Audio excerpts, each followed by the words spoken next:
Bueno, bienvenidos a la tercera sesión del curso Taller Pronóstico de Calidad del Aire, donde vamos a ver lo de las herramientas meteorológicas. Voy a hacer la presentación y esto es lo que vamos a ver el día de hoy. Herramientas meteorológicas, en este caso, lo que va a tocar es ver qué instrumentos existen para medir la meteorología. Y la idea de esta sesión es que, bueno, todos los participantes en el curso conozcan cuáles son aquellas variables básicas mínimas que se miden para poder hacer estudios de contaminación del aire en aire ambiente, ¿no? En este caso son el viento, tanto la dirección como su intensidad, la temperatura ambiental, la cantidad de radiación solar y la altura de mezcla. También hay otras variables como puede ser la humedad relativa y también puede estar la parte de humedad. Humedad dije y altura de capa de mezcla. Presión barométrica. Bueno, entonces podrán enumerar por lo menos las 4 variables meteorológicas claves de contaminación del aire en ambientes exteriores, e identificar los tipos de instrumentos para medir velocidad de viento y describir brevemente cómo operan unos, identificar un instrumento para medir la dirección de viento y describir brevemente cómo operan estos, dónde se deberían de ubicar o cuál es la recomendación de ubicación de estaciones meteorológicas. También cómo se mide la radiación solar es algo importante dentro de la fotoquímica, saber cuánta radiación existe, así también como para saber si la temperatura va a cambiar o no, ¿no? A la hora que hay más temperatura en superficie o más radiación, hace que puedan cambiar los vientos. Cómo se mide la altura de mezcla y también a explicar un poco cómo se debe de mantener un plan de aseguramiento de calidad de los datos, ¿no? Entonces, los tipos de redes de monitoreo de un diseño básico, bueno, hay diferentes redes, ¿no? Y lo que uno se pregunta es de qué son o para qué son, ¿no? Entonces sabemos que hay redes meteorológicas, hay redes de calidad del aire, hay redes, por lo menos en Estados Unidos, donde miden microorganismos, entre ellos puede ser cultivables o compuestos orgánicos que pueden ser cultivables o no. Los no cultivables puede ser el polen, por ejemplo, ¿no? Que hay redes de monitoreo de polen, también hay redes de monitoreo de aeropartículas biológicas infecciosas, hay monitoreo tanto de bacterias como de virus en el ambiente o de esporas. Entonces, no nada más podemos tener una sola red. Aquí en la Ciudad de México, creo también tenemos una red que no es nada más de calidad del aire, pero sí se tiene que ver con contaminantes en la atmósfera. Entre ellos, creo, el ruido, se tiene una red de esas. En la parte de esto hay que medirlas y registrarlas para poder con ellos tener información que sirva para hacer el control de emisiones, ¿no? Si tenemos vientos muy calmos, si tenemos capa de mezclado muy baja, pues sabremos que los contaminantes se van a concentrar y entonces podemos evitar que se queme, por ejemplo, leña en algunas regiones o reducir las emisiones de algunos procesos que son altamente emisores. Con la información meteorológica de temperatura de viento, intensidad y dirección de viento y capa de mezclado, podemos saber hacia dónde se va. Ya vimos que con el perfil vertical de temperaturas podemos saber la estabilidad atmosférica de una región y por lo tanto podemos saber si se van a mezclar bien los contaminantes o no. Y finalmente, se puede utilizar para hacer una predicción cualitativa, mucho o poco, ¿no? Eso es lo que puede decir, y cuantitativa, si sobrepasa un umbral o no de los contaminantes, ¿no? Tenemos esas dos partes que puede ser cualitativa y cuantitativa. Eh, idealmente, idealmente nos gustaría contar con una red de instrumentos en todo el dominio, ¿no? En toda la región de estudio quisiéramos tener para tener la mayor información útil, ¿no? Desafortunadamente, tener una estación en cada punto del dominio, si hacemos una malla, como habíamos visto en las primeras sesiones, si tenemos un modelo un conjunto de cajitas en todo el dominio, pues lo ideal sería tener en cada una de esas celdas una estación de monitoreo, pero realmente no es económicamente viable, pero también no cambia mucho si están muy cercanas las estaciones o si están en una malla así homogénea, casi no hay mucha variación entre algunas de ellas. No cambia drásticamente. Sí hay algunos cambios en algunos sitios, pero no comúnmente, ¿no? ¿Qué elementos debe tener una red de monitoreo? Bueno, se puede hacer con base en el conocimiento empírico, a través de la experiencia, que digan, bueno, pues en esta parte soplan más o se sabe que aquí hay más industrias y por lo tanto podemos poner aquí mediciones, ¿no? O son flujos valle-montaña, montaña-valle, entonces en este pie de la montaña o cerca de la cumbre o cerca al lado de un cuerpo de agua, porque sabemos que hay corrientes que son lago, tierra, tierra, lago o mar, tierra, tierra, mar. Si hay cuerpos de agua, pues se ponen cercanas a ellos y ver cuál es el transporte que hay de un cuerpo de agua hacia la tierra, etcétera. Entonces, esa es parte empírica, ¿no? Por otra parte, esquemas más sofisticados es utilizar modelos. Cuál es el área de influencia de una estación y saber si si las estaciones de monitoreo o meteorológicas van a estar muy densas o va a ser más esporádicas, dependiendo de qué tan homogéneo sea el terreno. Si el terreno es más o menos homogéneo, si todos son sembradíos o si todo es ciudad urbana de no más de 2 pisos, bueno, se puede medir, se puede considerar esa parte que es homogénea y donde hay muchos edificios o hay bosques o hay industrias, pues sería un poquito diferente. Lo importante es que la meteorología y los contaminantes están muy relacionados y entonces es importante conocer la meteorología. Comenta ahí, ¿no? Que hay regiones donde las condiciones cambian rápidamente. Comentaba las montañas, comentaba los lagos, las zonas agrícolas y tal vez hay zonas boscosas.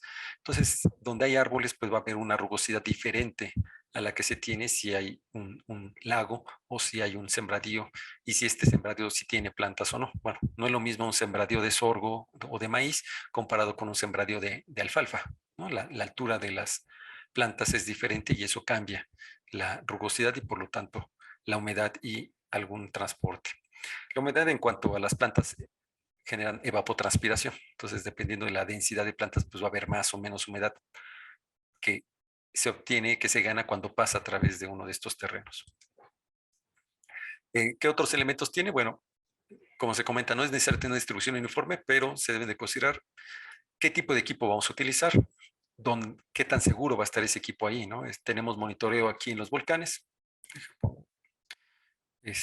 tenemos a veces monitoreo aquí en Alzomoni y muchas de las estaciones de monitoreo sismológicas que utilizan paneles solares son vandalizadas, ¿no? Que estén a 4.000 metros sobre nivel del mar, ¿no? Los paneles solares los pone uno una semana y después ya no manda información del equipo y cuando uno va a ver es que ya no tiene panel solar.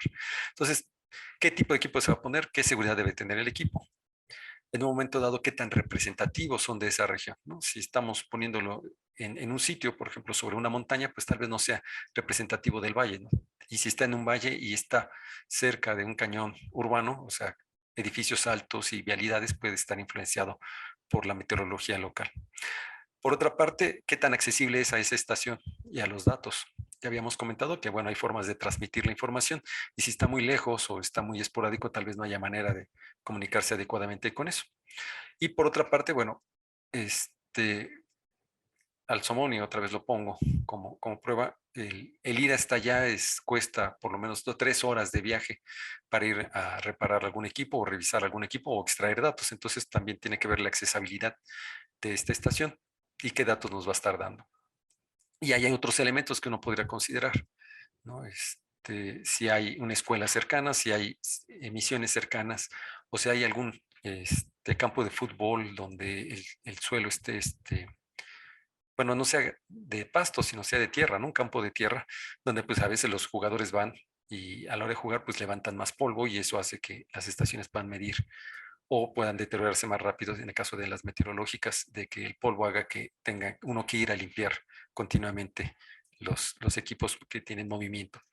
Entonces, bueno, son consideraciones que uno pudiese tener. Por ejemplo, hay una estación en la Merced y lo que yo recuerdo es que medíamos ahí de la Merced hacia de una escuela hacia un hospital y en el campo de visión del FTIR, que era de la estación hacia este hospital, había un campo de tiro de la policía, ¿no? Entonces, bueno, si hay una estación de monitoreo ahí y hay prácticas de tiro, pues tal vez las concentraciones de azufre se puedan incrementar en esa estación.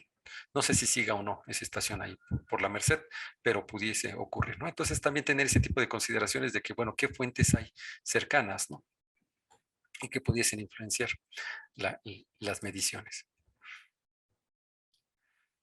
Este es un ejemplo de la red. Nosotros tenemos dentro de la universidad, dentro del Instituto de Ciencias de la Atmósfera, se tiene la red de estaciones del bachillerato universitario, el programa de estaciones meteorológicas del bachillerato universitario, el PEMBU, en la cual en cada una de las escuelas nacionales preparatorias y CCH se tiene una estación meteorológica. También tenemos algunas en algunas estaciones alrededor, en donde se mide con equipo eh, bastante aceptable la meteorología en esas regiones. Entonces, toda esta red es, en este caso, para enseñar a los alumnos de las diferentes preparatorias que está este ámbito también, ¿no? La parte de la meteorología que es importante. Desafortunadamente en estas latitudes, en lo que es México, pues no estamos muy acostumbrados a utilizar los pronósticos meteorológicos como en otras regiones, ¿no? Si va a nevar o no va a nevar, si va a llover o no. Lo utilizan mucho en Europa, en Norteamérica, porque bueno, sí, depende a veces la vida o depende de qué ropa se van a utilizar para salir, ¿no? Comentan de que no existe mal clima, lo que existe es una ropa no adecuada para estar subsistiendo a ese clima. Entonces, en Europa, que hace mucho frío, está más acostumbrada la gente a revisar las cuestiones meteorológicas y ver los pronósticos. En México, comúnmente la Ciudad de México no hace ni tanto frío ni tanto calor. eh, y bueno, la parte de meteorología es más o menos muy agradable en esta parte céntrica del país. Y es una de las razones tal vez por la que no utilizamos mucho el pronóstico. Bueno, el punto es de que podemos tener un conjunto de estaciones y todas estas estaciones se tendrán que comunicar. ¿Cómo se comunican? Bueno, cada 3 horas vía internet o módem o radiofrecuencias emiten cada una de estas estaciones hacia el Instituto de Ciencias de la Atmósfera, y las variables que se miden aquí son el viento, la temperatura, la humedad relativa, la parte de radiación solar, la parte de la radiación ultravioleta.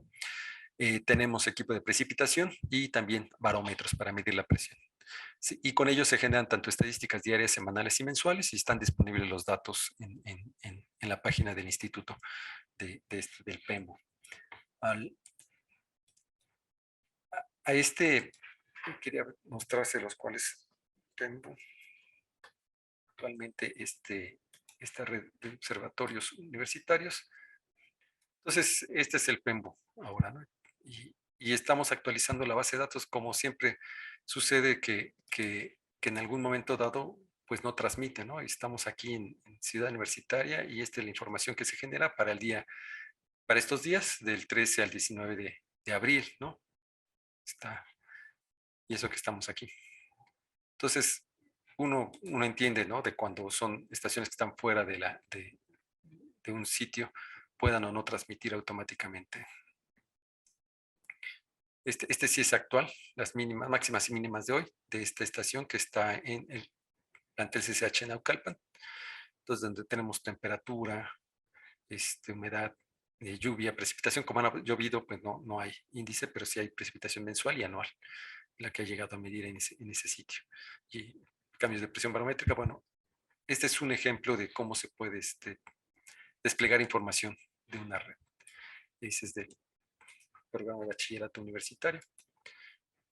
¿Para qué nos sirven las estaciones de monitoreo? Bueno, tenemos vientos locales, tenemos vientos montaña, valle, valle, montaña, y estos nos ayudan a poder comparar los resultados del modelo contra las observaciones, ¿no? Aquí podemos ver que en una región hay viento que va en una dirección y de la montaña viene en otra dirección.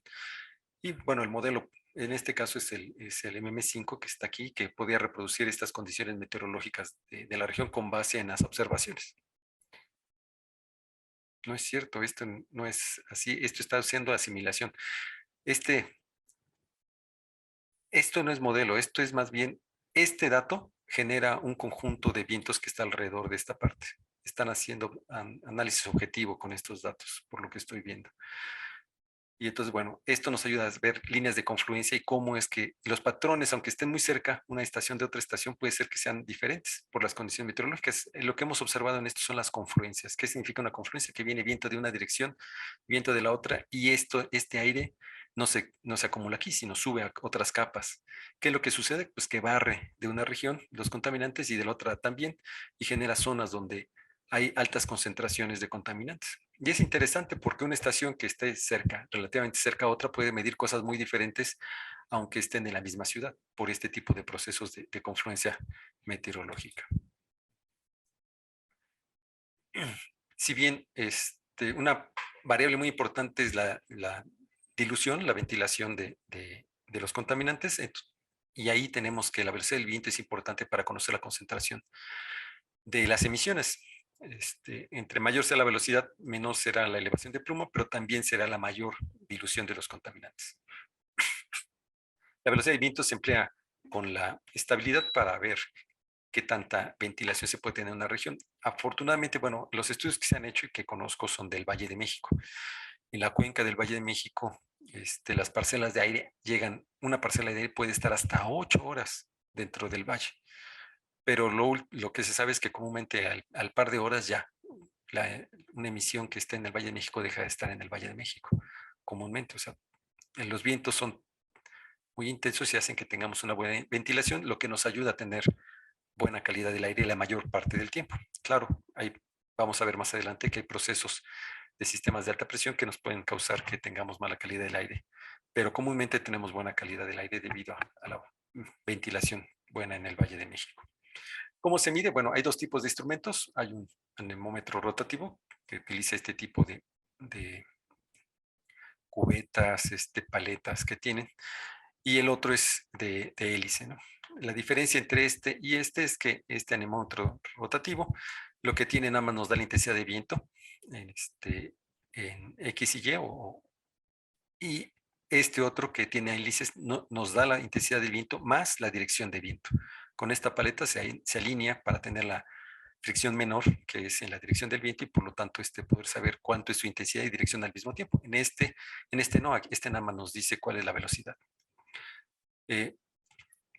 Como se comenta, en estos equipos se tiene un sensor que rota por la acción del viento, ya sea en esta forma vertical, aquí está rotando sobre este eje, y está rotando sobre este otro eje, ¿no?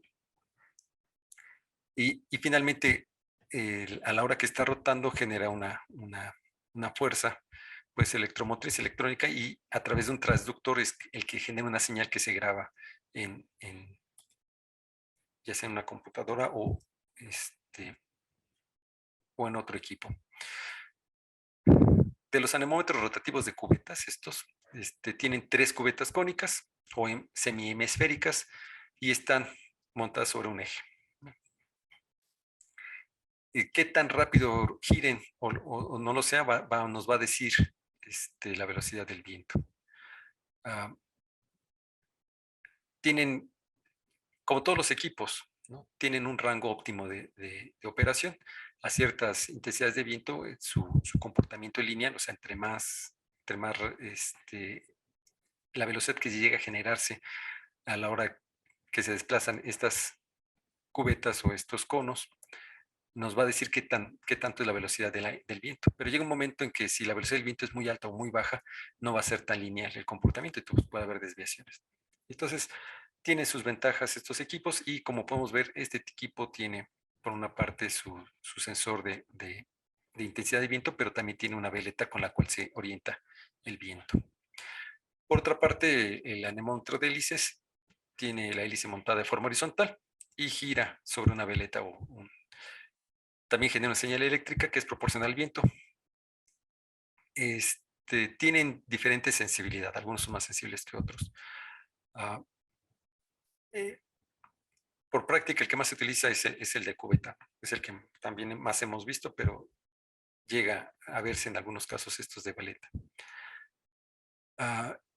Cuando queremos registrar algo, o cuando se registra algo, vamos a ver la palabra grafo, ¿no? Entonces es un anemógrafo. Va a registrar, en este caso, la dirección del viento en grados y la velocidad instantánea. Cuando tenemos esa información, si tenemos la dirección y la velocidad instantánea, sabemos que es el vector o la hipotenusa de un triángulo, y entonces podemos sacar los vectores en X y Y, dependiendo de la dirección del viento. Comúnmente, a diferencia de la trigonometría, los anemómetros se orientan a 0 grados o 360 grados, se orientan al norte. El norte está al 0 grados o 360. y rota en sentido de las manecillas del reloj, ¿no? Es como comúnmente se utilizan los anemómetros. Cuando nosotros utilizamos modelos, los modelos lo que indican es hacia dónde va el viento, no de dónde viene el viento. Entonces hay que tener cuidado cuando utilizamos modelos y utilizamos mediciones, que tenemos que hacer esa corrección, ¿no? Que por un lado, las mediciones nos dicen de dónde viene el viento y en los modelos dice hacia dónde va el viento. Y también considerar que en trigonometría nos enseñaron que un ángulo positivo va del eje de las X al eje de las Y 90 grados es viendo hacia la parte sobre el eje de las Y, ¿no? Y teniendo un sentido contrario a las manecillas del reloj. Entonces también considerar eso cuando uno trabaja con trigonometría y la intensidad y la dirección de viento.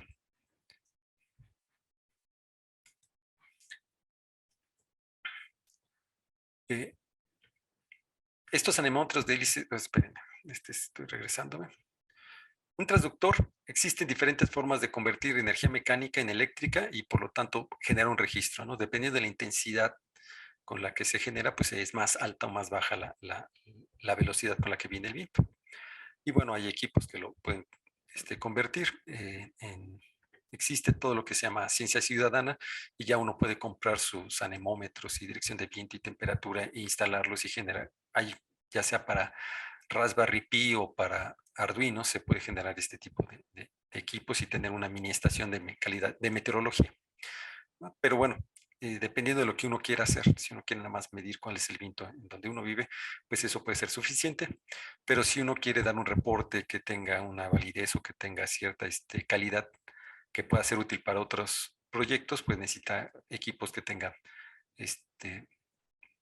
cierta certificación. Tenemos transductores de contacto eléctrico y transductores de rayo luminoso interrumpido para poder hablar sobre la información. El de contacto eléctrico lo que mide es la velocidad del viento y la convierte en energía eléctrica. Como comenta ahí, no se recomiendan estudios de dispersión de contaminantes del aire porque en un momento dado puede verse afectado por la emisión que se esté teniendo si es que están muy cercanos a ellos, ¿no? Da velocidades instantáneas principalmente. El de transductor de rayo luminoso, porque tiene menos fricción y es muy sensible a velocidades menores de viento. Y es cuando a veces queremos hacer una chimenea, estamos cercanos a una chimenea o una emisión de algún evento de una liberación no controlada, pues es más fácil tener uno de estos equipos y medir velocidades de viento muy bajas, ¿no? En el otro sí necesitamos por lo menos una velocidad límite mínima para que pueda ser medido. En este caso, aquí comentan que es una cubeta donde hay una hélice que rota y dependiendo de la intensidad, bueno, de las veces que el haz de luz se ve obstruido por las veletas, por el equipo, nos dice qué tanto es la frecuencia y por lo tanto qué velocidad podría tener el viento en ese sitio. Sabemos que el viento tiene una intensidad, pero también tiene una dirección y que necesitamos conocer de dónde viene, ¿no? Si viene del norte, si viene del sur, si es y si hacia dónde va a ir va a haber población o no va a haber población. Entonces es importante tener la orientación del viento.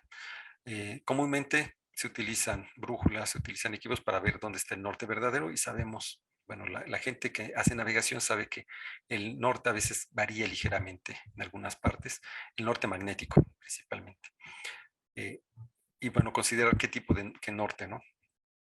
Porque si uno utiliza una brújula, tenía que conocer cuál es la desviación. O sea, hay mapas geomagnéticos o mapas que dicen, bueno, si estás en esta parte, tienes que considerar que el norte que te está dando tu brújula le tienes que cambiar tantos grados para que te dé el norte realmente.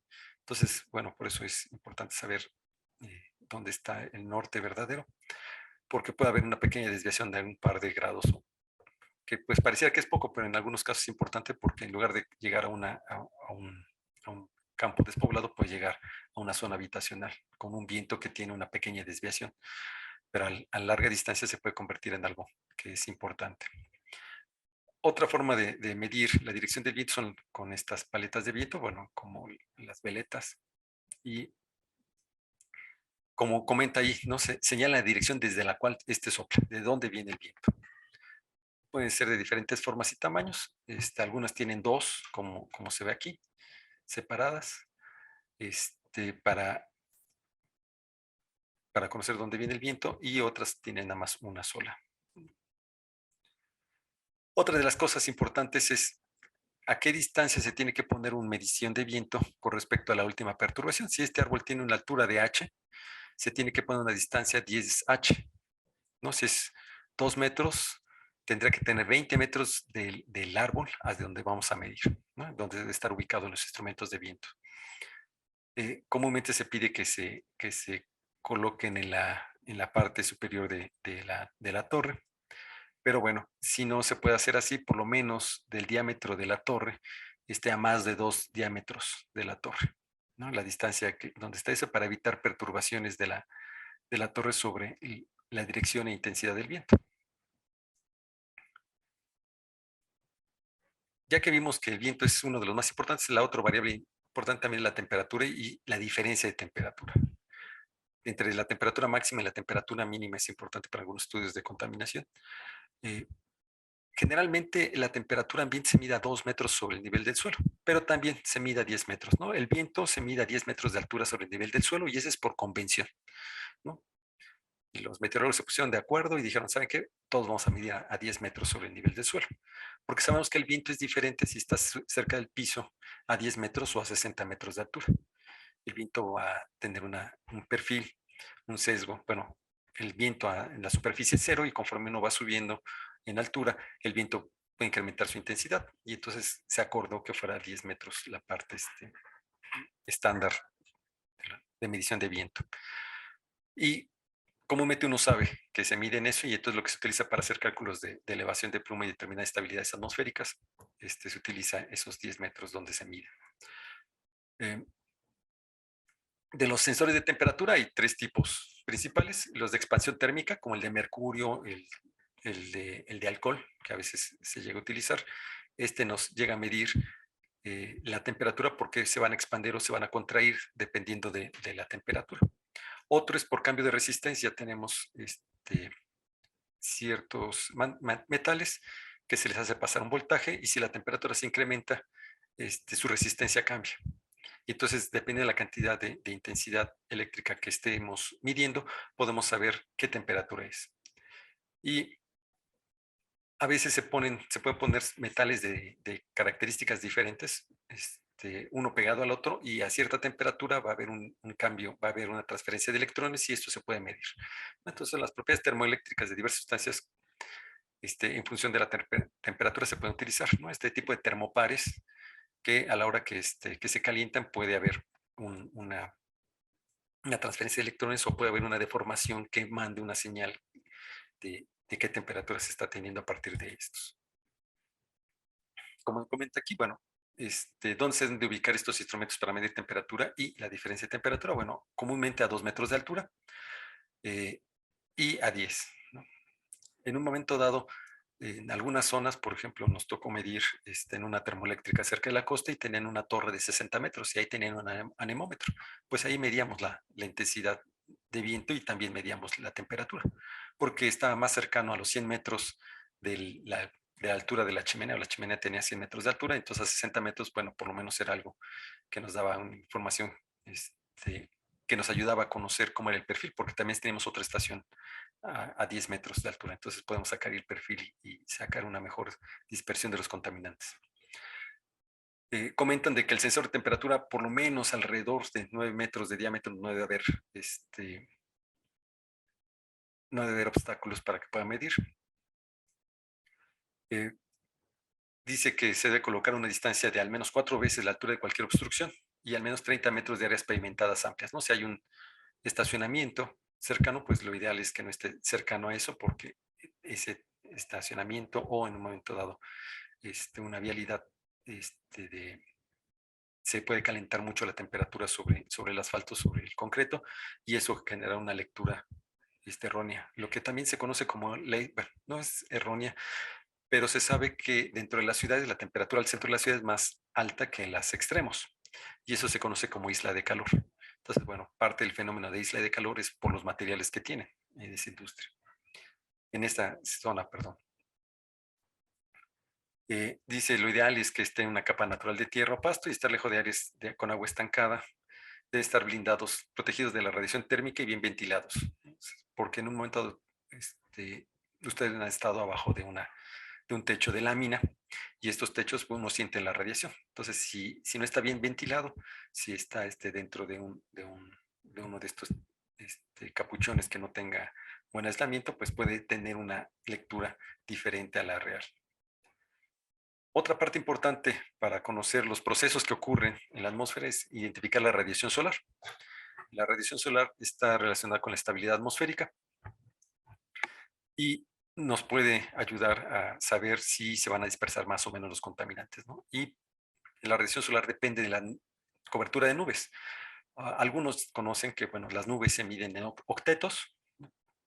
Comúnmente se miden si está un octavo, un cuarto, está medio nublado o está más de 3/4 de nublado o 7/8 de nublado. Se puede saber eso, está completamente nublado. Y esa es una forma de medir indirectamente la radiación con la nubosidad, pero existen equipos que se utilizan para medir qué tanta radiación hay, ¿no? Está el piranómetro. Este piranómetro lo que nos dice es cuánta radiación hay y pueden medir la radiación directa, la radiación indirecta y la radiación difusa. ¿No? La radiación directa es la que viene del sol hacia abajo. La indirecta es la que viene de la superficie hacia el sensor. La difusa se pone un objeto que obstruye la luz del sol hacia donde está el equipo. A ver, entonces, aquí está el sol. Bueno, voy a poner aquí el sol. Y entonces viene un haz, ¿no? Y en esta parte se pone una obstrucción para que la luz directa no incida sobre el sensor, pero, pero sí todo lo que está alrededor. Y entonces puedan medir esta radiación indirecta.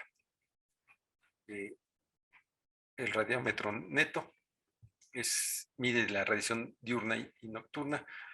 Hay radiaciones en infrarrojo que también se pueden medir, entonces se utiliza este tipo. Estos piranómetros se deben de ubicar en un lugar donde no haya sombras, ¿no? Cuando hicimos la campaña Milagro en el 2006, estuvimos ahí en el Cénica, en el techo del Cénica, tenemos que ver que pues había unas torres de comunicación ahí al lado, entonces a ciertas horas del día les podía caer a estos equipos la sombra. Entonces tenemos que cuidar que no les diera la sombra según la trayectoria del sol. Entonces hay que tener cuidado dónde lo vamos a localizar, ¿no? Recuerdo que en aquella ocasión estábamos en la azotea de ahí de Cénica y al lado de los medidores de PM2.5 alguien se puso a fumar, ¿no? Entonces, tal vez esas lecturas de PM2.5 sean altas, entonces, bueno, también el acceso debe ser controlado, ¿no? No cualquiera puede estar ahí porque, ay, ¿qué pasa, no? Y le ponen la mano y entonces ya tiene una lectura que tal vez no estaba siendo real. Como comenta ahí, que no haya obstrucciones que proyecten sombra. Eh, También evitar colocarlos cerca de paredes con colores claros, fuertes, artificiales, que en un momento dado pueden dar más radiación difusa, ¿no? Como aquí comenta, la altura del sensor no es un factor importante, pero sí importante lo que está alrededor, ¿no? Los radianómetros netos a 1 metro sobre el nivel del suelo para que reciban la radiación del suelo. Otro aspecto importante es, habíamos visto en las sesiones anteriores que la capa de mezclado es importante conocerla porque nos va a decir cuántos contaminantes están disponibles o qué tanto volumen está disponible para que los contaminantes se diluyan. Esta altura de mezclado se puede medir de diferentes formas. Se puede utilizar un globo que tiene sensores de temperatura y humedad y dirección de viento, y conforme va avanzando este globo va midiendo eso y entonces uno puede saber el perfil de temperaturas. Con el perfil de temperaturas identificar dónde está la capa de mezcla, esa es una forma. Existen sodares o los lídares que mandan un haz láser y dependiendo de los aerosoles va a rebotar y bueno, también se le conoce como el ceilómetro, ¿no? También miden la altura de la capa de las nubes, no qué tan altas están las nubes, pero con unas pequeñas modificaciones se puede determinar los aerosoles y saber cómo se desplaza en tiempo real la capa de mezcla. De esos tenemos aquí uno en el instituto que lo que mide comúnmente, pero no nada más aquí, también en el aeropuerto para decir a dónde están las nubes y que los aviones se puedan aproximar. Eh, Comúnmente las alturas de mezcla en la mañana, bueno, comentaba de los globos, ¿no? Los globos de radiosondeo. Estos se procura que se lancen cada 6 horas, ¿no? En México se lanzan a las 6, en la Ciudad de México a las 6 de la mañana y en algunas ocasiones a las 12 del día o a las 6 de la tarde, pero cuesta mucho, ¿no? Cada una de estas sonditas salen alrededor de $200, $300 cada una de estas que se lancen, más el globo, más el gas. Entonces, si sale algo oneroso, entonces casi no se mandan, sí se mandan, pero casi no se mandan, no se liberan. Y como comentaba, miden los perfiles de temperatura como de intensidades de viento. Como comentaba, ¿no? La altura de mezcla también lo pueden medir con los sistemas SODAR, mandan un sonido y dependiendo de la densidad del aire, va a rebotar. Y entonces avientan este sonido hacia arriba y con eso lo identifican. Cuando hicieron esto del SODAR, pusieron uno ahí entonces están los guardias de la Jusco, y pues el vigilante del lugar de la Jusco le molestaba el ruido en la noche y iba y la desconectaba en la noche.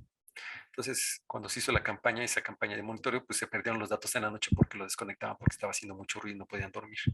Bueno, entonces saber dónde se va a poner este tipo de equipos porque también generan algún problema, ¿no? Con la gente que está alrededor. También puede dar, si conoce las diferentes densidades, puede identificar la intensidad de vientos, ¿no? Otra variable importante es la presión. Sabemos que los sistemas de alta presión hacen que los cielos estén despejados. Sistemas de baja presión nos van a decir que es posible que haya precipitación, entonces es importante conocer la presión atmosférica y comúnmente se mide con un barómetro. Este es un barómetro de mercurio, donde está este tubo se llena con mercurio y luego se voltea y la diferencia, este vacío que se genera aquí, en esta parte, nos dice cuál es la cantidad de presión que está generando este aire para que este vacío para que haya una compresión y sea representativo de la altura. Son 760 milímetros de mercurio, lo que existe en una atmósfera de presión. En la Ciudad de México son 680 milímetros de mercurio. Tenemos menos aire, o sea, generan menos presión en esta parte y por lo tanto puede bajar todavía más. En algunos casos se utiliza este tipo de barómetros, por ejemplo, para estudios de ruido se necesita conocer la densidad del aire y para conocer la densidad del aire necesitamos la presión atmosférica. Entonces utilizan en el Instituto de Instrumentos que hacen trabajan con ruido, miden la presión barométrica. Y para registrar la presión barométrica utilizamos el barógrafo,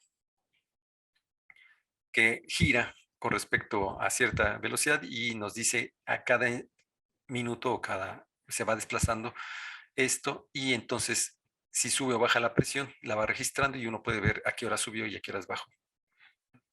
Este era con papel, actualmente pues ya se utilizan sistemas digitales en procesamientos por computadora donde se guardan los datos en archivos. Como comenta aquí, Torricelli en 1643 lo inventó, esa columna de mercurio, y comúnmente se miden en milímetros de mercurio. Claro, de milímetros de mercurio uno lo puede pasar a hectopascales y sabemos que 760 milímetros de mercurio son 100.325 pascales. Entonces podemos hacer las conversiones, ¿no? Hay otras lecturas de presión, en este caso se utilizan milímetros de mercurio, pero en algunos otros procesos se utilizan las pulgadas columna de agua o los milímetros columna de agua, ¿no? El agua es 13.6 veces más ligera que el mercurio, entonces es 13.6 veces más sensible. O sea, un milímetro de mercurio representa 13.6 milímetros de agua. Entonces uno puede utilizar agua para medir presiones muy, muy pequeñas que con un barómetro de mercurio no pudiera ver. En el caso de atmósfera, el común se utiliza de mercurio, no hay de ese tipo. Eh, este barómetro anaeroide tiene una capa, tiene una cámara con cierto vacío, y a la hora que hay presión, mayor o menor presión, esta cámara se expande o se contrae, y eso hace que jale esta pequeña palanca y esta cambie la intensidad de la presión. Aquí dice, si la presión es muy baja, pues va a haber tormentas, puede haber lluvia, va a haber cambios, puede ser un ambiente o muy seco o aceptable. Entonces, dependiendo de, de la presión barométrica, se puede identificar qué tipo de condición meteorológica uno puede tener en una región. Otros, esta celda puede estar vertical y se sube y baja, y esto hace que a través de una palanca sea más sensible y pueda medir, ¿no? Este es el caso de altímetros y barógrafos. También pueden medir la altitud en aviones. En algunas partes nada más se mide la meteorología, y entonces hay casetas como estas hechas de madera donde tiene una ventilación y se tiene el barógrafo, se tiene en algún momento dado los dos termómetros, el termómetro de temperatura mínima, el termómetro de temperatura máxima. En algunos otros casos, por ejemplo, aquí podemos ver que tenemos un termómetro de bulbo húmedo y bulbo seco, y con las ambas temperaturas podemos saber la humedad, ¿no? El principio de un termómetro de bulbo húmedo es que si uno moja algo y no hay suficiente humedad en el ambiente, es el, el agua que está en esta mecha, es como una mecha o tela, se va a vaporizar. Ya lo que se vaporiza se enfría. Entonces la temperatura de bulbo húmedo es más fría que la temperatura de bulbo seco, y entre más grande sea la diferencia entre estas dos temperaturas, más seco está el ambiente. Si son muy similares, más húmedo está. O sea, si no hay posibilidades de que se vaporice porque ya está saturado el ambiente, pues entonces no va a haber vaporización, y por lo tanto no va a haber, por el proceso de energía de calor sensible, no va a absorber calor, y por lo tanto la temperatura que mide va a ser igual al de seco, van a medir igual. Entonces, por eso utiliza bulbo húmedo y bulbo seco dentro de estos equipos. Este es uno es de máxima, estos dos termómetros acostados, uno es de máxima, otro es de mínima, y este es de bulbo seco y bulbo húmedo para poder identificar las temperaturas en esa región. Otro equipo que se llega a medir es el evaporímetro, Piche, ¿no? Mide la cantidad de agua que se evapora a partir de un filtro poroso en esta parte inferior, ¿no? Y dependiendo de la cantidad que se está evaporando, esto va a bajar y nos va a decir, bueno, tenemos tantos milímetros de agua que se vaporizaron. También hay unas palanganas muy grandes, circulares, que también miden qué tanto se vaporiza. Ah, para medir la trayectoria del Sol y si hubo muchas nubes o pocas nubes, se utiliza este heliógrafo. Es una esfera de cristal. Bueno, una esfera donde por la convección se concentra el rayo del sol, y aquí en esta parte se pone un papel. Entonces, dependiendo de la hora del día y de cómo llegue el rayo, pues va a estar quemando el papel. Algunas veces la mancha se hace más grande, en otras horas se hace más chiquita porque hay nubes, y eso nos va a decir qué tanta radiación o qué densidad hubo durante el día. Entonces, y ya está registrado, porque con esta esfera de vidrio, la parte de los puntitos que se ven quemados, ya sean muy estrechos o muy amplios, nos dice qué tanto hubo durante el día de radiación solar, ¿no? Otros de higrógrafos de cabello. Sabemos que cuando vamos a un lugar que hay mucha humedad, pues el cabello nos queda así como muy esponjado. Y bueno, viendo esa propiedad de que el cabello puede hidratarse o deshidratarse, entonces se ponen una cantidad de filamentos de cabello aquí, y dependiendo de la humedad se van a contraer o expandir, y eso se puede registrar, ¿no? Este, Podemos tener el higrotermógrafo, que mide temperatura y humedad. A veces los hemos visto, si en algunos museos tiene que conservar la temperatura y humedad, y en alguna esquina de aquí en la Ciudad de México, bueno, yo he visto este tipo de equipos cuando hay pinturas que tienen que cuidar la temperatura y humedad del lugar, y se ve que tienen el lector de temperatura y el lector de humedad para medir de forma simultánea ambos en un mismo registro.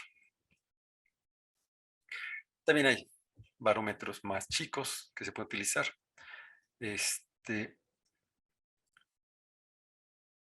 Y bueno, son muy precisos para algunas temperaturas. También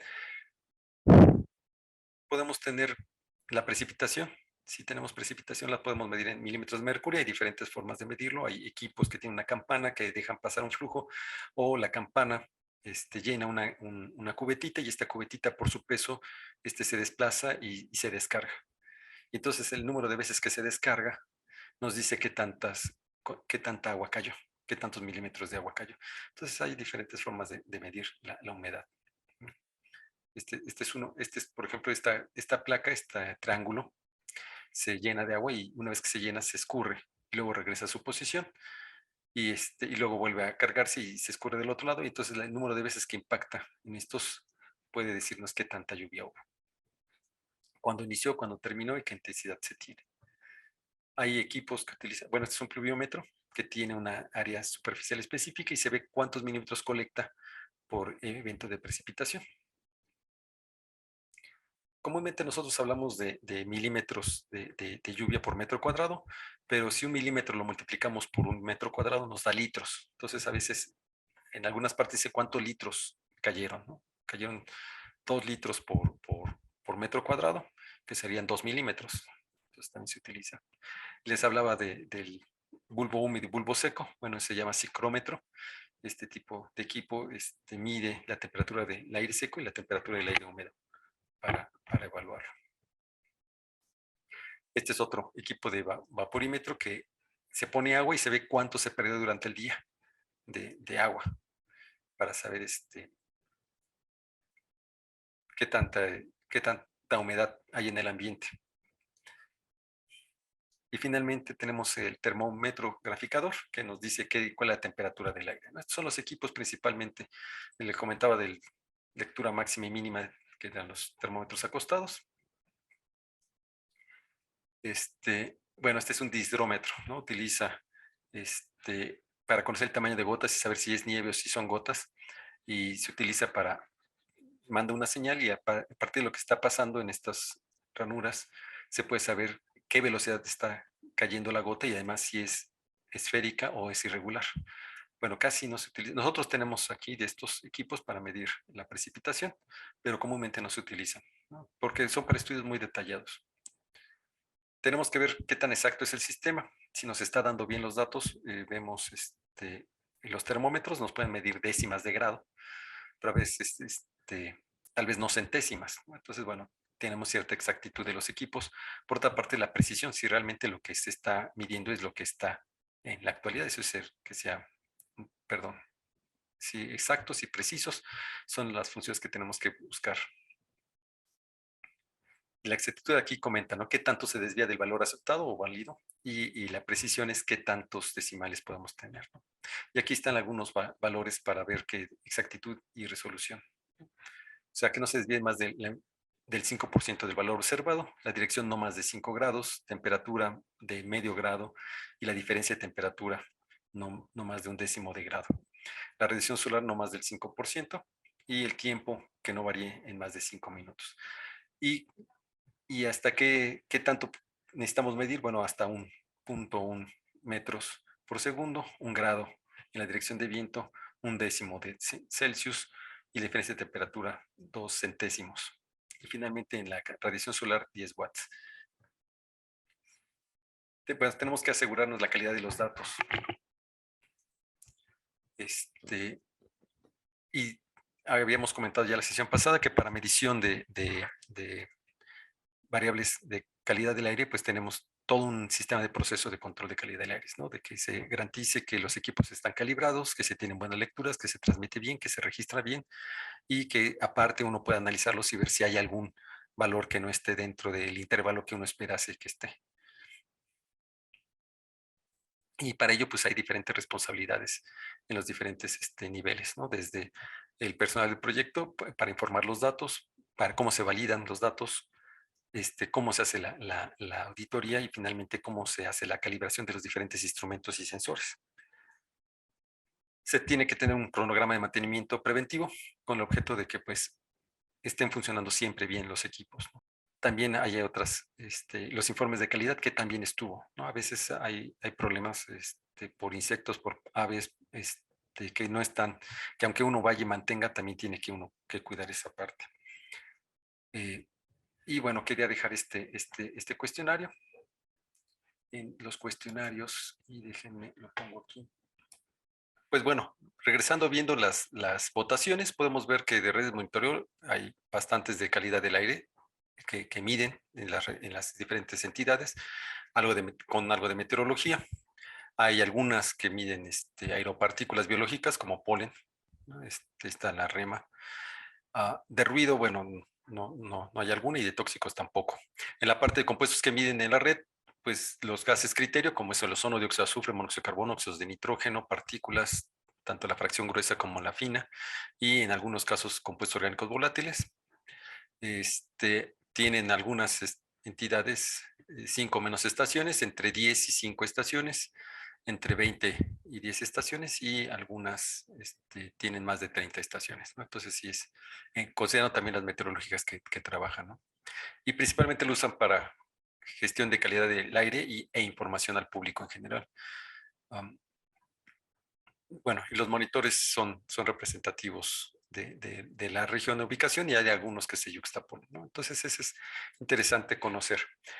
Bueno, esta es la parte de meteorología, las herramientas, ya vimos los instrumentos, ahora nos toca conocer la parte de análisis de calidad del aire.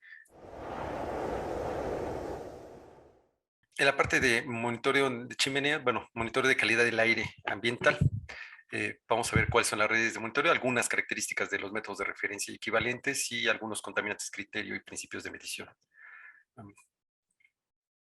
¿Qué son los métodos de referencia? Cuando vamos a medir contaminantes a la atmósfera, necesitamos tener equipos que nos midan los contaminantes, y estos sean específicos para esos contaminantes, sean sensibles en las variaciones que ocurren en la atmósfera, sean estables, precisos y exactos. En un momento dado, que también nos ayuden a reproducir resultados que sean comparables con otros sitios. Y bueno, para que sean confiables tienen que ser específicos. O sea, si van a medir la sustancia A, que no estén midiendo B o C, sino que sí estén midiendo A, ¿no? En algún momento dado fueron a hacer un estudio allá a Salamanca, y empezaron a ver que el ozono en las noches se veía hasta concentraciones exorbitantes. Y el problema es que había una emisión de una gasera o de una fábrica que producía algún otro compuesto, y este compuesto interfería con el sensor de ozono.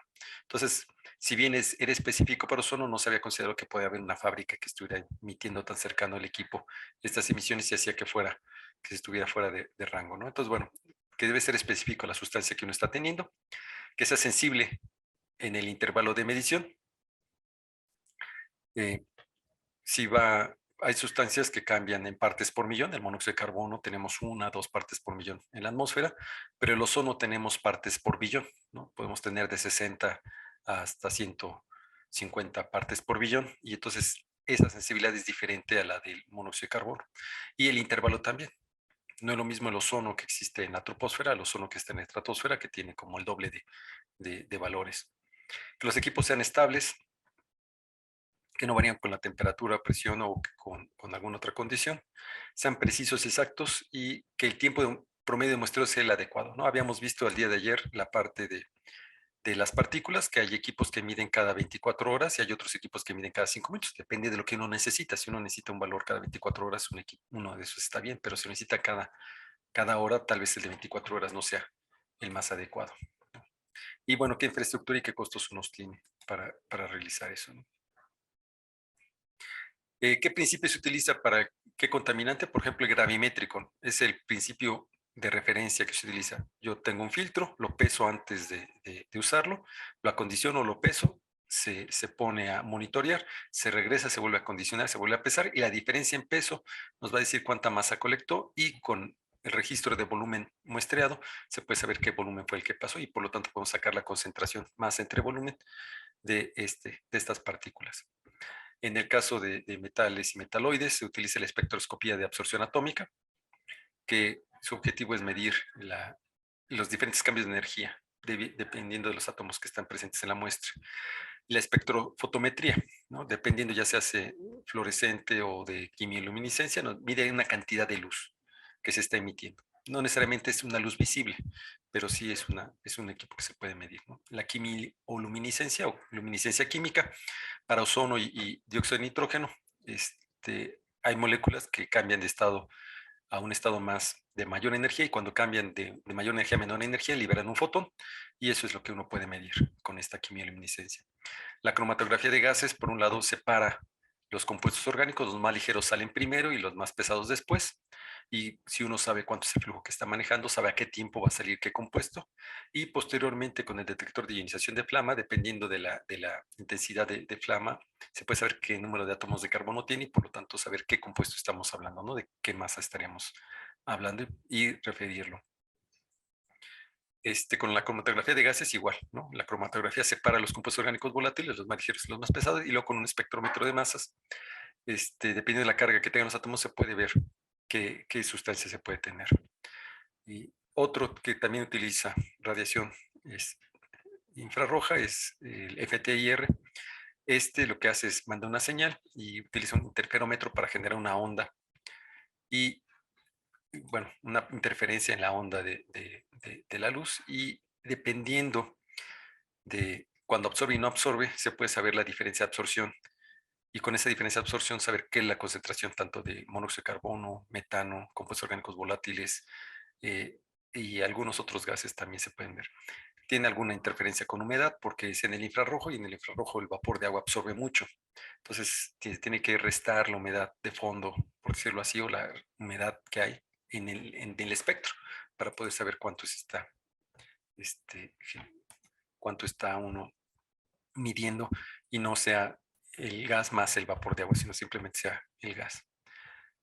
Otros métodos y principios que utilizan, por ejemplo, el highball se utiliza para partículas, como comentamos es gravimétrico. El dióxido de azufre se puede utilizar en chimeneas, cuando se hace muestreo en chimeneas se hace pasar a través de una solución de peróxido de hidrógeno y esta solución de peróxido de hidrógeno oxida el SO2 y lo convierte en ácido sulfúrico y este ácido sulfúrico a través de una titulación para rosanilina se cambia el color y podemos saber cuánto es la concentración de azufre que tiene, bueno, de ácido sulfúrico y de ahí pasar al azufre y del azufre al SO2. Con el monóxido de carbono se utiliza la espectrofotometría en infrarrojo no dispersiva. Sabemos que los átomos dentro de las moléculas no están fijos, sino están vibrando. A la hora que se acercan y se alejan, por ejemplo, en el monóxido de carbono, una parte ligeramente más positiva es el carbono, una ligeramente más negativa es el oxígeno.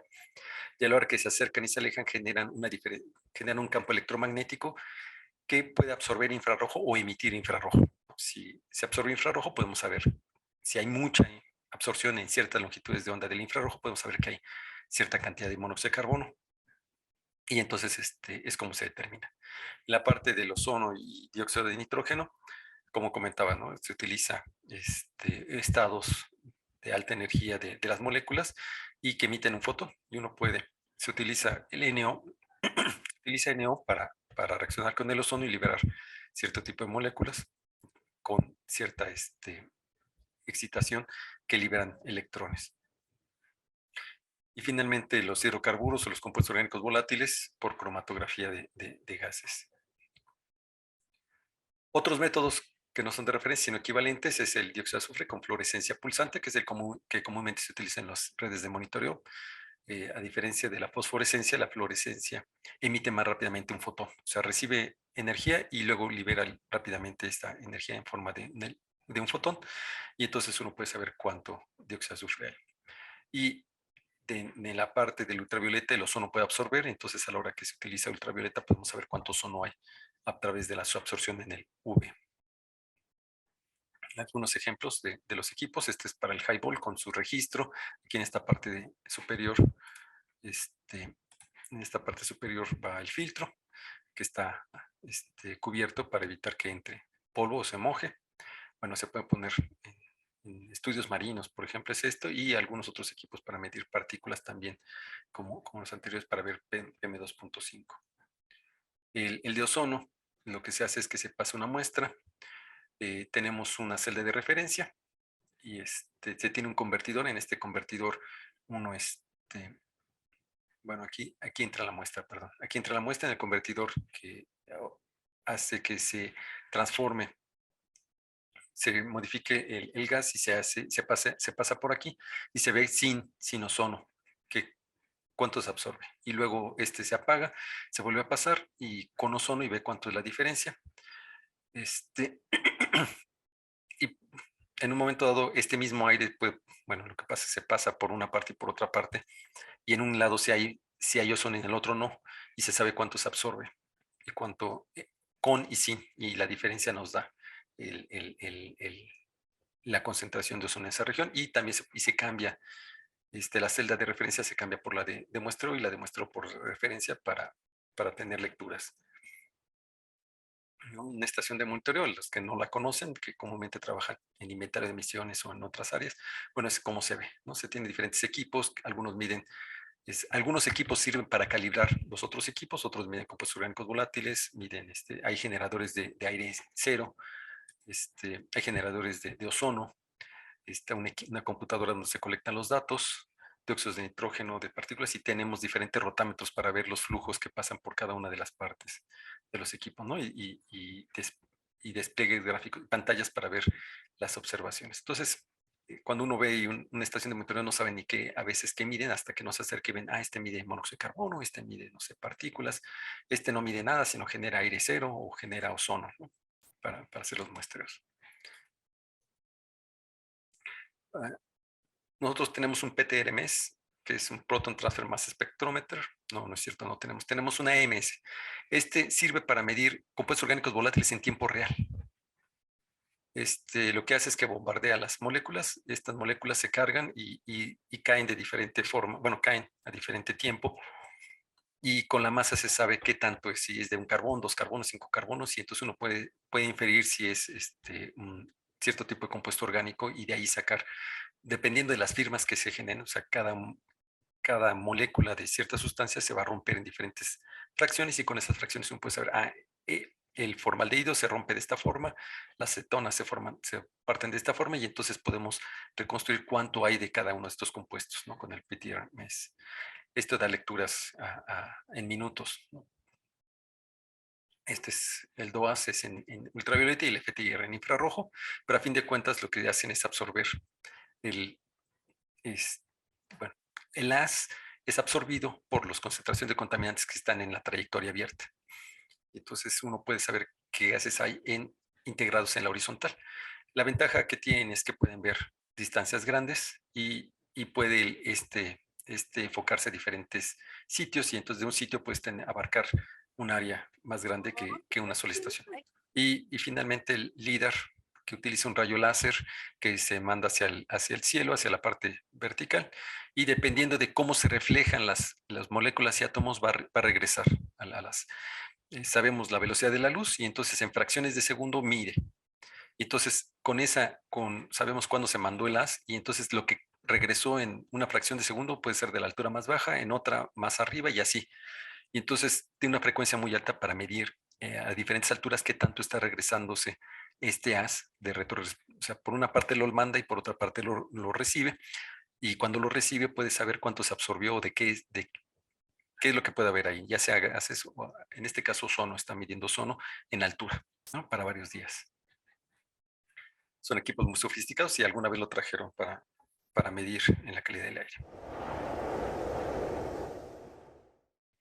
Bueno, y hasta aquí es esta parte de monitoreo y de calidad del aire, tanto meteorológico como de sustancias químicas en la atmósfera. Y quisiera aprovechar estos minutos para ver esta parte de implementación de RStudio y el módulo de OpenAir que vamos a utilizar el próximo lunes.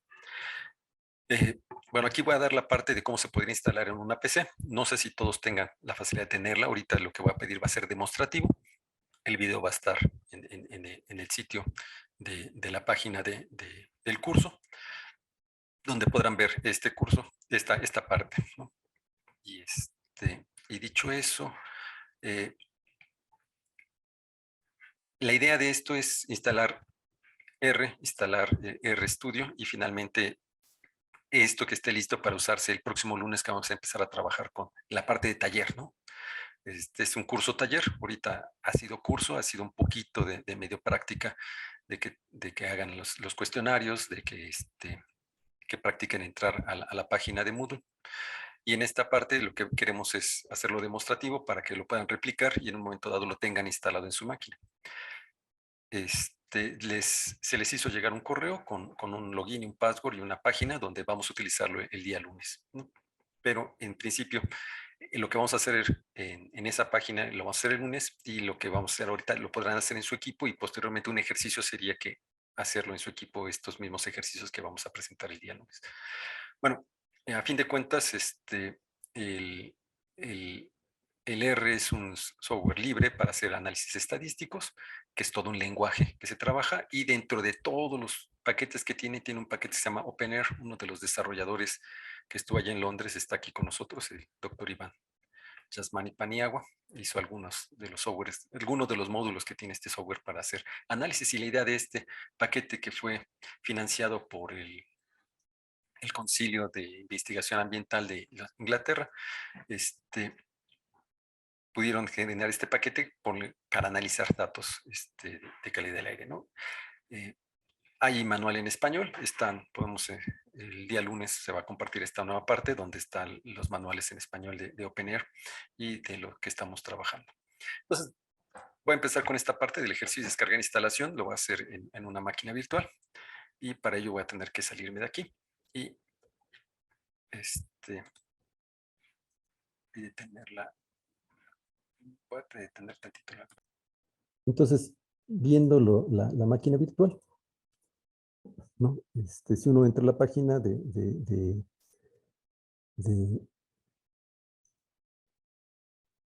RStudio, si uno busca RStudio, encuentra este RStudio, le da clic aquí y nos lleva a esta página, ¿no? Entonces, ahí dice que para utilizar RStudio hay que instalar R y luego hay que instalar RStudio, ¿no? Entonces, uno le da download a install R y lo baja. Y una vez que lo baja, lo va a bajar en descargas y también uno puede bajar este otro, ¿no? Para Windows. Aquí en descargas ya tenemos el R Windows. Es una aplicación, no se ha instalado en esta máquina.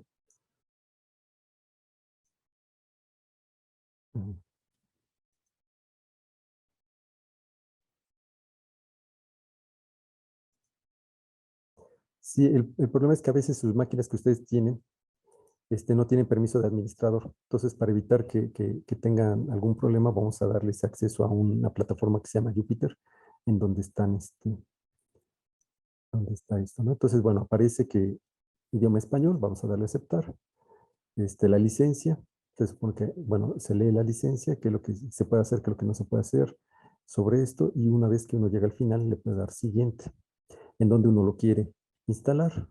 Se instala ahí los archivos que uno quiere manejar, y bueno, también le vamos a dar siguiente.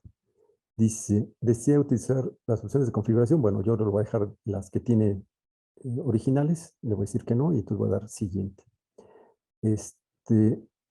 La carpeta de anuncio va a ser esta, lo voy a dejar igual. Siguiente, y crear un acceso directo al escritorio, lo voy a dejar en esta, para esta máquina en particular sí voy a dejar.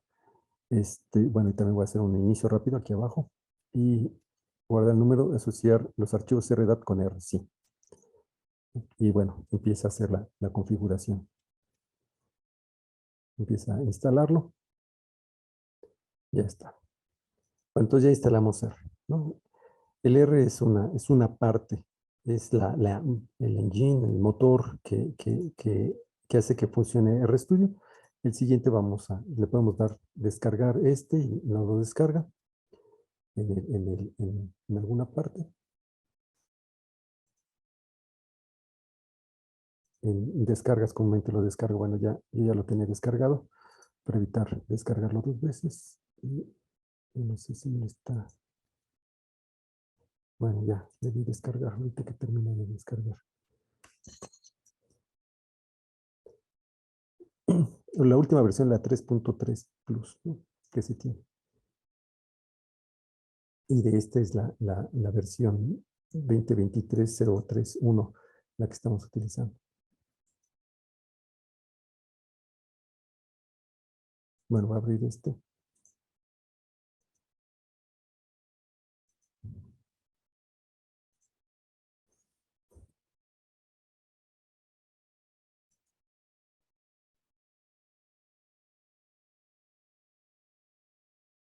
Sí.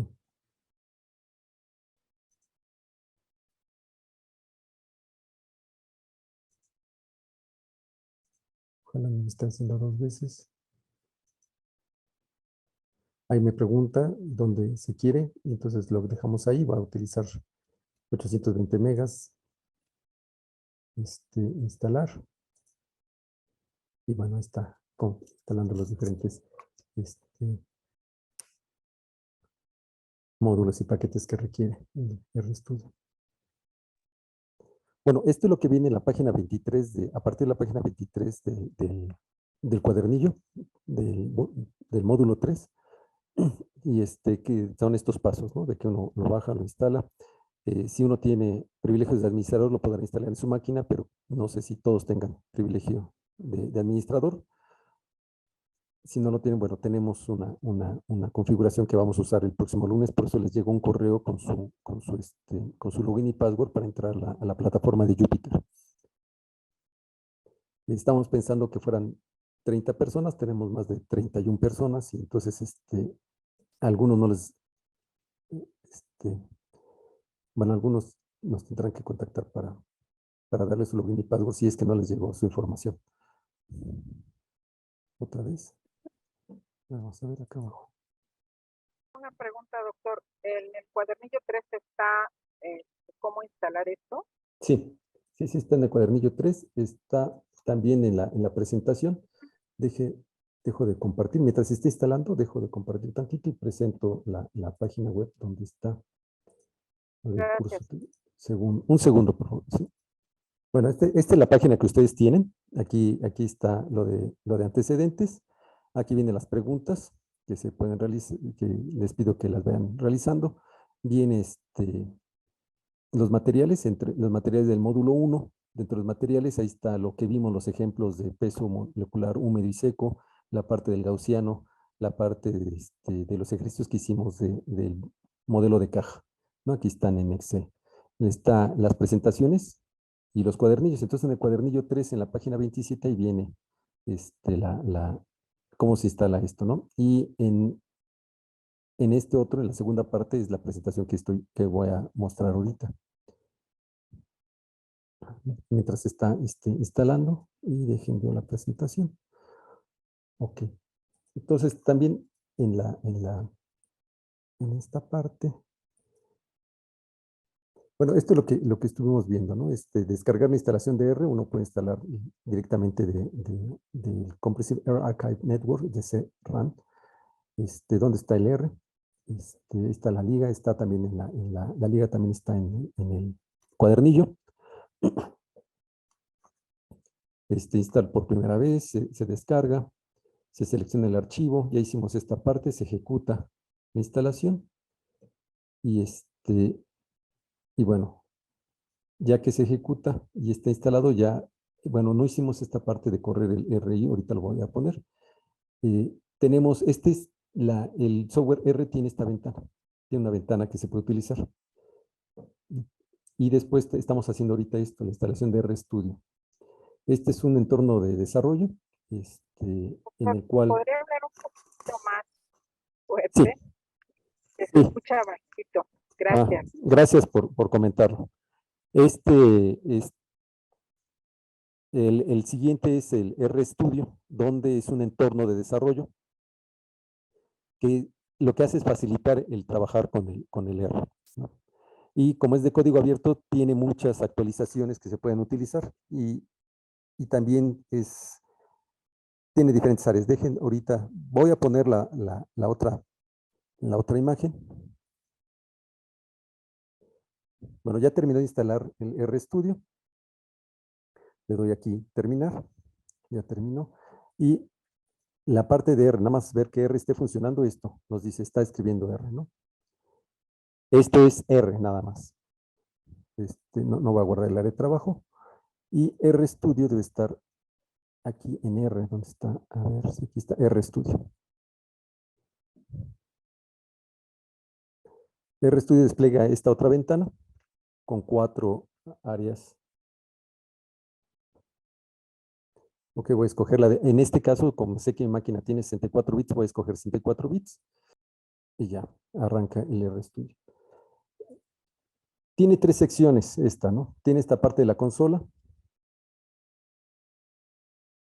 Bueno, ahorita no voy a hacer la actualización. Tampoco va a mandar ahorita. Sí, no va a mandar eso ahorita. Entonces la versión es la 4.3.0. Aquí tenemos la consola del RStudio. Tenemos una serie de pestañas también aquí para ver qué trabajos se están trabajando, se están desarrollando en este. Bueno, la que comúnmente utilizamos es esta pestaña. Tenemos la ventana de ambiente, en donde podemos ver qué otras cosas hemos hecho, qué conexiones tenemos y en un tutorial, ¿no? Cómo se utiliza el RStudio en un momento dado. Entonces lo vamos a dejar en la parte de ambiente, de variables de ambiente. Cuando uno carga algún software o algunos datos, aquí aparecen esos datos, ya sea que sean matrices o variables o caracteres, aquí aparecen. Y esta otra ventana, en donde nos muestra la ruta donde estamos, ¿no? En un momento dado necesitamos cargar archivos, y entonces aquí podemos utilizar para cargar archivos. Aquí nos muestra las gráficas. Ahorita, como no hemos hecho nada, no hay gráficas. ¿Qué paquetes estamos cargando? ¿Qué paquetes están cargados? Y aquí, bueno, aquí no están todos los paquetes, necesitamos cargar. Ahorita vamos a utilizar esto para cargar algunos de los paquetes. La ayuda, ¿no? Si uno necesita ayuda de algo, aquí lo puede escribir. Un visualizador y finalmente como presentación. Entonces regreso a la parte de paquetes, porque necesitamos instalar un paquete que se llama el OpenAir. ¿Sí? Para cargar paquetes tenemos que ir a herramientas. Aquí en herramientas dice instalar paquetes. Luego lo ven esta de aquí, instalar paquetes. De aquí de instalar paquetes uno puede teclear aquí OpenAir.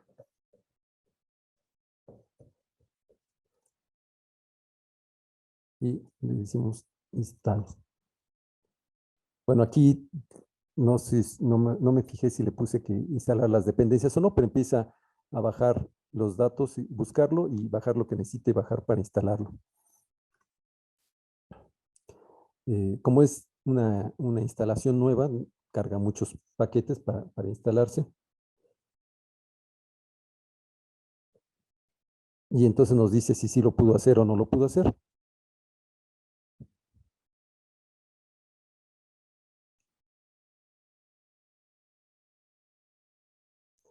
Y bueno, esto uno lo puede hacer a mano, pero mejor que lo haga la máquina, ¿no? Que haga la instalación de los paquetes. En esta parte de aquí podemos ver si está, aquí está el paquete, ¿no? Que estamos buscando, que es OpenAir.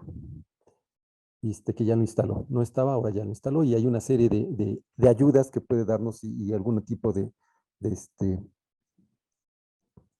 funciones que utilizan para hacer graficación de los datos de calidad del aire, ¿no? Ahorita no los vamos a usar, nada más vamos a instalar paquetes, que es lo que vamos a terminar con la siguiente. El siguiente paquete que vamos a instalar, hay un paquete que se llama RSynaica. Déjenme, lo pongo acá.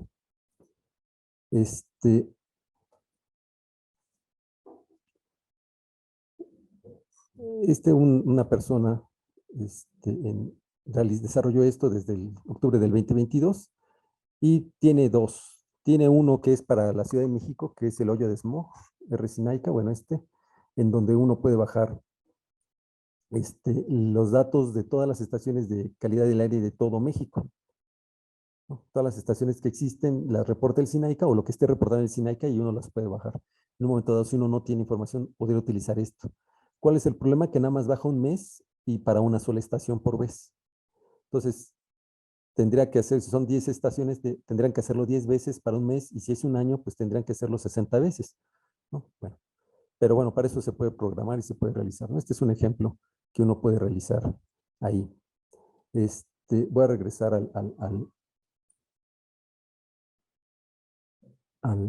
¿dónde está?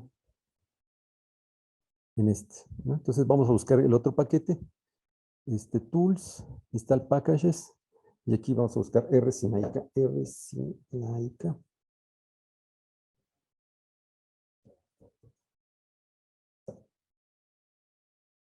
Install Dependencies, ¿no? Aquí está, sí, déjame ver. Entonces lo busca y lo empieza lo busca y lo empieza a descargar todo lo que necesita para correr el RSynaica. y ya lo terminó de correr. Y aquí podemos ver dónde están los paquetes, si está ese paquete o no. A ver si está. Aquí está R-Sinaica. Y uno, aquí tiene documentación de este paquete, etcétera, etcétera. Y se puede utilizar. En un momento dado uno puede hacer es este de aquí. Hacer el ejercicio que tiene ¿no? Dice, uno puede copiar. Lo puedo aquí. Bueno, uno puede copiar copiar. Aquí en la consola. No me deja pegar. Paste, sí. Aquí está. Bueno, este ya está instalado, ¿no? Ya está instalado. No lo voy a hacer porque ya está instalado. Tendría que hacer, perdón. Tendría que hacer este ejercicio, ¿no? O sea, copiar todo esto. Copiar.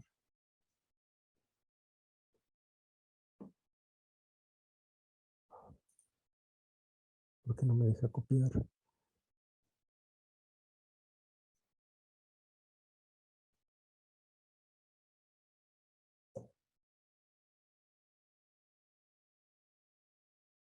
Bueno, está instalando los paquetes que se requieren. Porque no están. Y luego ya uno puede hacer este ejercicio, da esta información, ¿no? Bueno, aquí hubo un error con este paquete, pues obviamente no va a poder graficar todo.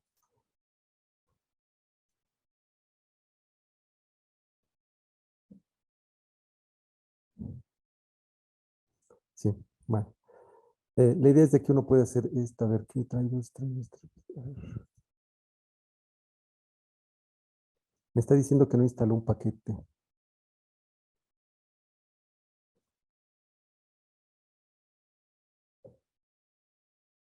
Oja.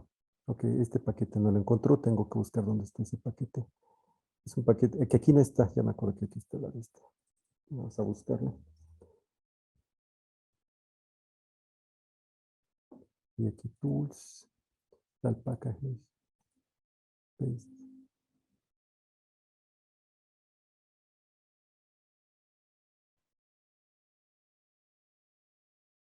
Ya.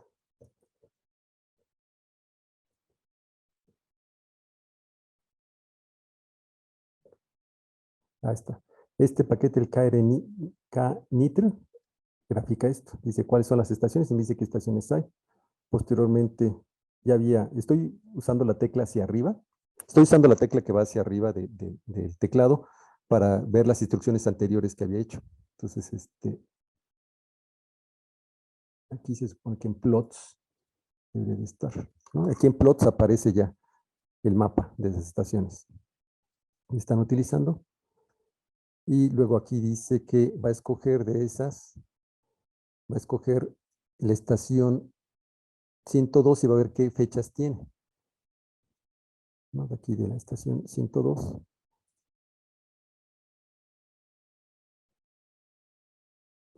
¿Qué fechas tiene? Tiene del 97 al 2023, 9 de julio. ¿No? Tiene, y finalmente va a ser la 102 es de Guadalajara. ¿Sí? Él escogió una estación que se llama, aquí dice que escogió una estación que se llama, ¿dónde está? Aquí, la 102. Y de la 102 se llamaba Centro en Guadalajara. La estación llamada Centro Guadalajara es la 102. Y entonces la que se escoge para hacer graficar estos valores. Y va a hacer todas estas fechas. Todas estas variables son las que tiene. Entonces,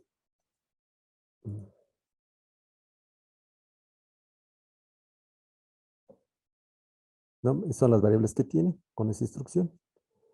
Con esta instrucción me genera estas variables. Y finalmente dice que quiere hacer graficarlo. Bueno, aquí dice que lo puedo copiar. Miren, más fácil. Y aquí lo pegamos. Y entonces aquí en los plots me genera el nuevo gráfico y me da todas de partículas desde enero de 2018 hasta ahora, ¿no? ¿Cómo ha variado en esta región? Bueno, para eso se utiliza el R. Ahorita este es nada más cómo se utiliza, que ya está configurado, eso es lo que quería que vieran cómo se configura y cómo se tiene. Y, y bueno, yo creo que déjenme. Bueno, esta es la parte del ejercicio 3, donde sí se puede utilizar, se puede instalar en cualquier equipo, el OpenAir en cualquier equipo se puede utilizar. Lo que necesitan es tener la base de datos que se vaya a utilizar, ¿no? Y lo que les pediría es que fueran juntando un archivo ustedes para base de datos. El próximo lunes vamos a ver cómo se cargan datos y qué tipo de datos se tiene. Entonces, vayan buscando sus datos que quisieran desplegar. Si no los tienen, no importa, vamos a darles esos datos que ya hemos trabajado. Y la idea es de que, bueno, se instalasen estos dos paquetes, el RSinac y el OpenAir. Eso viene en el manual. Hay otro que se llama Aire Ciudad de México, que tiene nada más todo lo que tiene el CIMAT de la Ciudad de México, ahí está la información. Y finalmente, comprobar que esté operando para R. Revisar la siguiente lista de IP. Se tiene el paquete OpenAir instalado, ya lo vimos, el RSinaika en la tabla, en la página del lado derecho, y si se puede ejecutar el ejercicio de RSinaika, es lo que hice ahorita, ¿no? Entonces, con eso pudimos demostrar. La idea es de que hagan este ejercicio en sus casas o en sus casas o en su trabajo para, para comprobar que está funcionando en sus equipos. Sé que no todos tienen equipo que puedan trabajar en su casa, entonces vamos a utilizar otra plataforma que se llama Jupyter. Y tengo 10 minutos para presentarles Jupyter. Sí, sale el sonido, sí. Bueno, si uno le da clic a la liga, les lleva a esta página. En esta página ustedes tienen un usuario y tienen un password. Con ese usuario y password, el lunes vamos a entrar, ya conocemos los ejercicios, primero va a haber una parte de teoría y luego va a haber una parte de ejercicios. Y cuando entran, van a entrar a esta plataforma que se llama Jupyter, ¿no? Cuando entran con algo así, que tiene una serie de un lanzador de diferentes formatos y vamos a utilizar uno de estos. Pero la idea es de que uno puede trabajar en línea independientemente de que si su máquina tiene o no instalado el R, vamos a utilizar el R que está ya configurado aquí y lo vamos a trabajar. La idea es de que se puedan conectar y puedan entrar a esa, practíquenlo durante el fin de semana, que puedan entrar y ya después veremos los datos que estarán disponibles y algunos scripts que vamos a ir haciendo durante esa sesión. La idea es revisar lo que tiene el OpenAir, ver cómo se cargan los datos y después de que se cargan los datos hacer análisis de datos en la segunda parte, ¿no? Con R. Algunos, como vi, bastantes de ustedes ya han utilizado R, y algunos ya lo tienen instalado y configurado y ya están utilizando OpenAir. La idea es de que si sus compañeros tienen duda y ustedes pueden apoyarnos en resolver esas dudas o decirles, lo hemos hecho así, sería muy bueno, ¿no? Y la idea es generar una red de colaboración de los diferentes técnicos que están dentro de la CAMI y que han trabajado con esto. Algunos han trabajado ya mucho, tienen muchísima experiencia y otros apenas están viendo esto. Sí. Si tienen alguna duda, algún comentario, lo pueden poner en el chat o lo pueden poner en preguntas y respuestas.